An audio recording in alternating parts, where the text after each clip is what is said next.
সমালোচনা তো থাকবেই। আপনার শোনেন এখন গভর্নমেন্ট যখন পলিটিক্যাল গভর্নমেন্ট তার নিজস্ব পলিটিক্যাল দৃষ্টিভঙ্গিতে নিয়োগগুলো হবে।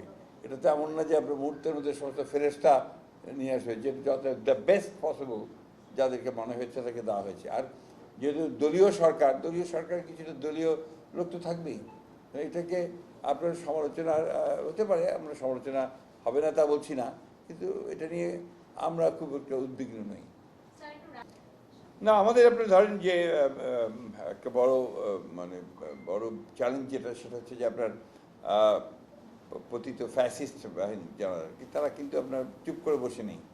বাইরে থেকে তারা বিভিন্ন রকম কথা বলছে এবং অর্গানাইজ করার চেষ্টা করছে। এটা গেল একটা সাইড, বাট এটাকে মোকাবেলা করা সম্ভব হচ্ছে। দ্বিতীয়ত আছে যে আমাদের যারা আপনার পার্লামেন্টে যারা এখন আমাদের বিরোধী দল, তারাও তাদের বিভিন্ন ইস্যু নিয়ে কথা বলছে। তো কথা বলবেন, এগুলোকে আপনাকে সহনশীলতার মধ্যে আনতে হবে। আমি যেটা বিশ্বাস করি আর কি, যে ডেমোক্রেসি তখনই প্রপারলি ফাংশন করবে যখন আপনি সেটাকে টলারেন্সের মধ্যে আনবেন, সহনশীলতার মধ্যে আনবেন। বিরোধী দল তো কথা বলবেই। বিরোধী দল যদি বলেন, ঈদের পরে আবার বিরোধী দল রাজপথে নেমে আসবে। আমি একটু যোগ করতে চাই যে সংবিধান সংস্কার পরিষদ নিয়ে আসলে একটা আলোচনা তুলেছিল তারা। ব্যাপার হচ্ছে কি, দেখুন, যেগুলো একতরফাভাবে কথা বললে আপনার সমস্যা হয়। আমরা কিন্তু যে জুলাই সনদের ব্যাপারে আমরা 100% কমিটেড, বাট কোনগুলো যেগুলো আমরা সই করেছি, এই কথাটা খুব পরিষ্কার করে বলতে চাই, আমরা যেগুলোতে একমত হয়েছি সেই বিষয়গুলোতে আমরা কমিটেড। সেই কমিটমেন্ট আমরা ওখান থেকে এতটুকু নড়ব না।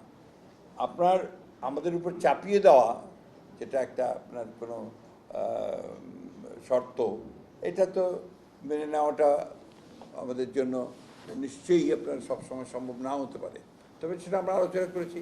আপনি দেখবেন যে পার্লামেন্টে আমরা কী বলেছি, পার্লামেন্টে খুবই পরিষ্কার করে বলেছি যে আপনারা যে নোটিশ দিয়ে আনুন, বিষয়টাকে পার্লামেন্টে আনুন, পার্লামেন্টে আমরা আলোচনা করি। সে আলোচনার ভিত্তিতে দরকার হলে আমরা বিষয়গুলো নিয়ে একটা জায়গায় পৌঁছতে পারবো। কিন্তু পার্লামেন্টে আলোচনা করে যদি আগেই থেকে রাস্তার হুমকি দিতে থাকে, তাহলে আপনার সেটা ওই যে কারণে আমরা পার্লামেন্ট তৈরি করলাম সেটাকে কাজ করা অতটা সঠিক বলে আমি মনে করি না। এটা স্টিল টাইম, অনেক সময় আছে এবং এটা নিয়ে উদ্বেগের কোনো কারণ নেই। পার্লামেন্ট সবে শুরু হলো, এখন আপনারা বিভিন্ন ইস্যু নিয়ে কথা হবে, তবে ডিবেট হবে, ওয়ার্কআউট হবে, বেরিয়ে যাবে। এটাই তো পার্লামেন্টের বিউটি। পার্লামেন্টে যে আপনার তর্ক বিতর্ক না হয়, পার্লামেন্টে যে ওয়ার্কআউট না হয়, তাহলে তো এই পার্লামেন্ট আপনার বোঝা যাবে যে এটা আপনার ইফেক্টিভ পার্লামেন্ট না। একতরফা একদল থাকলো, তারা তাদের মতো করে বক্তৃতা করে চলে গেল এবং তাদের গুণগান গেল শুধু নেতা নেত্রীদের, তাতে করে পার্লামেন্টকে আপনি ইফেক্টিভ করতে পারবেন না। পার্লামেন্ট তখনই ইফেক্টিভ হবে যখন আপনার সে তর্ক হবে, বিতর্ক হবে, ওয়ার্কআউট হবে, উত্তেজনা থাকবে, আবার উত্তেজনা প্রশমিত হবে। This is parliament, that is the beauty of the parliament.